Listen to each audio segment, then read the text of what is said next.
स्त्री का घर इमोशनल कहानी ज़रूर सुने। तुम्हें कितनी बार बताया कि मेरे तैयार होने से पहले मेरा नाश्ता तैयार हो जाना चाहिए। शादी के 25 साल बाद भी मुझे क्यों बार बार एक ही बात बतानी पड़ती है। लता, तुम्हें क्या है? तुम तो आराम से घर पर रहोगी और मुझे काम पर जाना पड़ता है। तुम हो कि हमेशा बेवकूफ़ी जैसी हरकत करती हो। अगर तुम ये जानबूझकर करती हो तो याद रखना, मुझसे बुरा कोई नहीं होगा। आज भी प्रशांत का पारा चढ़ा हुआ था। इधर कटु शब्दों में अपना गुस्सा उतारते हुए गीला तौलिया कुर्सी पर फेंकते हुए प्रशांत गुस्से से लता की तरफ देखने लगा। लता के लिए प्रशांत का यह बेवजह का गुस्सा कोई नई बात नहीं थी। वह महीने में 3-4 बार ऐसा लता पर बरस पड़ता था। पहले लता उसका विरोध किया करती थी, लेकिन जब कई सालों तक प्रशांत में कोई बदलाव नहीं दिखा तो लता ने खुद को ही बदल लिया। अब प्रशांत के कुछ भी कहने से लता का कोई फर्क नहीं पड़ता था। प्रशांत की हर बात वे चुपचाप सिर नीचे झुकाए सुन लेती थी। शादी के पहले 5 साल तक लता ने पूरी कोशिश की कि प्रशांत को बदला जाए, लेकिन फालतू की गुस्सा करना और बाद में लता को भला बुरा कहना यह मानो उसकी आदत बन गई है। कोई भी वाद विवाद होता था और प्रशांत सीधा लता को बोल देता, अगर मैं तुम्हें अच्छा नहीं लगता तो क्यों नहीं चली जाती अपने मायके, क्यों रहती हो मेरे साथ। इतना सब कुछ होने के बावजूद लता प्रशांत के साथ रहती थी, क्योंकि वह अपनी बेटी की फिक्र थी। वह जाती भी तो कहाँ जाती। अपने बूढ़े हो चुके माँ बाप कोई उम्र में परेशान करना वह नहीं चाहती थी। समाज और लोग क्या कहेंगे यह भी तो उसका देखना था। वह इतनी पढ़ी लिखी भी तो नहीं थी खुद जाकर कोई नौकरी कर सके और अपना और बेटी का पालन पोषण कर सके। लता को सब अपनी फिक्र नहीं थी, उसकी फिक्र थी कि तो बस अपनी शादी लायक हो रही बेटी की। लता नहीं चाहती थी कि पति पत्नी के झगड़े की वजह से काव्या डिस्टर्ब हो। काव्या की पढ़ाई पूरी हो चुकी थी, उसके लिए शादी के लिए रिश्ते आने लगे। कई रिश्ते को काव्या ठुकरा चुकी थी। 2-3 महीने बाद एक अच्छा रिश्ता आया। रिश्तेदारों और पहचान के लोगों ने भी लड़के का बहुत गुणगान किया था। प्रशांत का एक शाम अपनी बेटी के पास बैठकर उसे बताने लगा, काव्या बहुत अच्छा लड़का है, पढ़ा लिखा है, बड़ा घर है, बहुत अच्छी नौकरी है। ऐसे रिश्ते बार बार नहीं आते बेटे, इस बार मना मत करना। काव्या अपने पिता से ज़्यादा बात नहीं करती थी, शायद डरती थी या शायद नफरत करती थी, लेकिन आज वे अपनी पूरी हिम्मत इकट्ठा कर बोली, मुझे अभी शादी नहीं करना है पापा, मैं नौकरी करना चाहती हूँ, खुद अपने पैरों पर खड़ी होनी चाहती हूँ।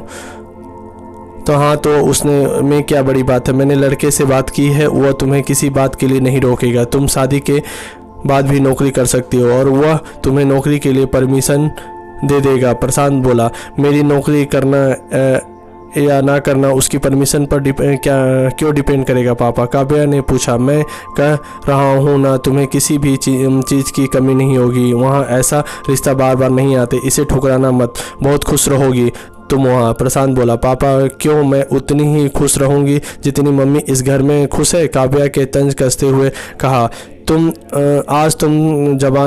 तुम्हारी जबान कुछ ज़्यादा चल रही है। प्रशांत गुस्से में आंखों बड़ी करके बोला, पापा मुझे शादी ही नहीं करनी है, क्योंकि शादी के बाद अगर वह लड़का आपके जैसा निकला तो मैं क्या करूँगी। मुझे आपके जैसा जीवन साथी नहीं चाहिए जो बिना बात के मुझ पर हमेशा चिल्लाए। मुझे कुछ भी अपनी पसंद का लेना हो तो 10 बार सोचना पड़े, कहीं वो नाराज़ ना हो जाए। मेरी तबीयत कैसी भी हो उसे परवाह ना हो, रोटी थोड़ी मोटी हो जाए बन जाए तो घर सर पर उठा ले, उसकी चेक बुक मिले तो भी मेरी दोस्त निकले और हर छोटी मोटी बात पर मुझे मैके जाने को कहे। काव्या अपना दिल खाली करते हुए पापा के सब कह दिया। प्रशांत का गुस्सा 7वें आसमान पर था, लेकिन वो उसके मुंह से एक शब्द नहीं फूट रहा था। वे काव्या की बात सुन रहा था। काव्या उतनी ही बोलकर चुप नहीं हुई। आज पहली बार वो अपने पापा के सामने इतना कुछ बोल रही थी। पापा अपने माँ के साथ हमेशा गलत व्यवहार किया, कहीं वो नाराज़ ना हो जाए।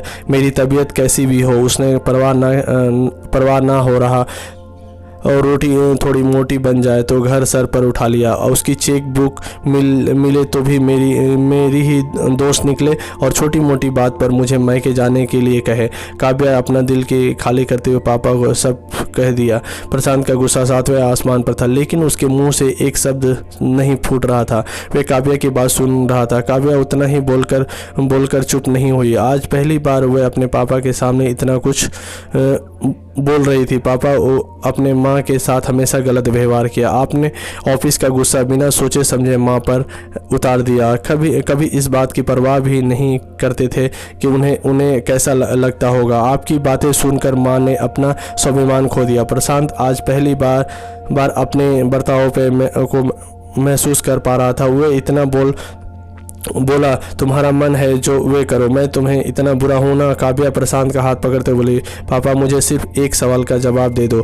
क्या आप चाहोगे कि मेरा पति आपके जैसा हो? अगर आपका जवाब हाँ है तो कर दीजिए मेरी रिश्ता आज ही, और ना हो तो मुझे आत्मनिर्भर बनने दीजिए। प्रशांत कुछ भी ना बोल पाया और वहाँ से चुपचाप बाहर चला गया। आज उसे लता के सामने जाने से शर्म आ रही थी। चलते चलते उसकी आंखों में आंसू बह रहे थे। प्रशांत ने आज से अपने आप को बदलने का निश्चय किया। अगले दिन से लता ने अपने पति के काफ़ी बदलाव देखा। वो सोचने लगी कि जो हिम्मत काव्या ने दिखाई है, वो हिम्मत अगर मैं पहले ही दिखा देती तो शायद यह आज परिस्थिति कुछ ऐसी नहीं होती। अब काव्या पढ़ लिख कर नौकरी करने लगी थी और 3 साल बाद उसके लिए एक अच्छा रिश्ता आया। और उसकी विदाई पर प्रशांत बोला, बेटा तुम हमेशा खुश रहोगी, क्योंकि तेरा पति तेरा बाप जैसा नहीं है। प्रशांत की यह बात सुनकर लता और काव्या की आंखों में आंसू बहने लगे। दोस्तों, हमारे समाज में औरतों को भले देवी का दर्जा दिया जाता है,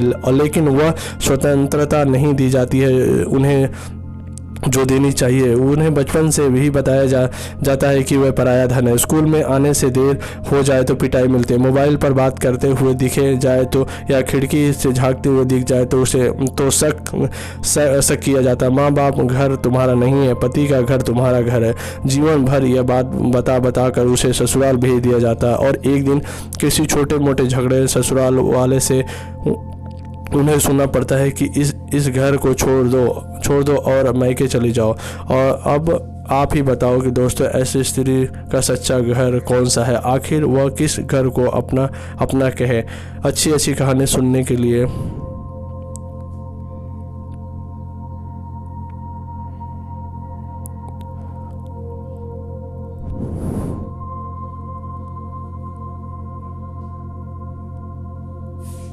मेरे चैनल को सब्सक्राइब करें। बहुत बहुत धन्यवाद।